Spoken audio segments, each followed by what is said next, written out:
Okay, I'm going to work with an exercise from the SAS Master book, and I'm working on a date of the 2nd of January, and we're looking at a time of 14:22 universal lateral time. So you need to understand two concepts here. The one is what time of the day is it going to be at universal time. In other words, for some simplicity, let's call it the zero line for now. Let's call it the London time for now.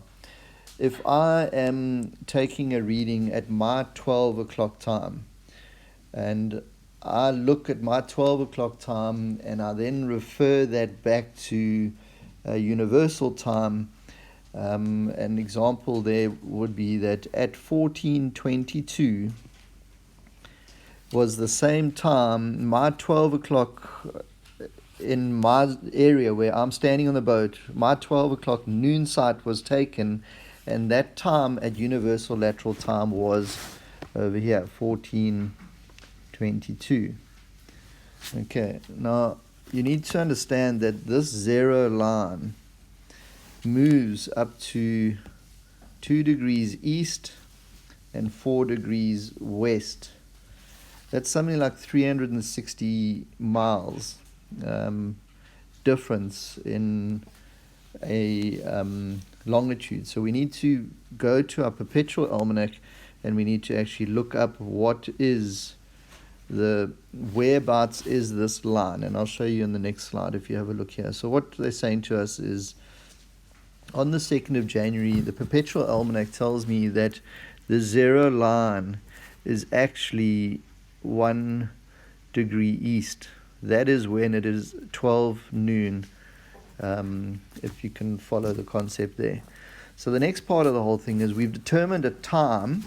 So we've determined a time at 14:22 UT time. The fact that this is greater than 1200 means I have to be west of that line. Okay, now what I need to do is, if you remember that 1 degree is the same as 4 minutes, again refer to the manual, you'll see where that comes from. If universal lateral time was 14:22, convert that to minutes and look at the difference in the minutes between my 12, and the universal time 14:22. In other words, we are 142 minutes away from where this line is on that given day. Okay, that indicates to me that if I look at what is that line on any one of these longitude lines, it happens to work out to be 0.35 degrees, 0.5, which is the same as saying 0.35 and 30 minutes. So I would assume that I'm on this longitude line, but remember, this is 1 degree east of the zero. So I need to remove that, west and east, it's opposite, so I must subtract, and the actual longitude I get is 34 degrees and 30 minutes west.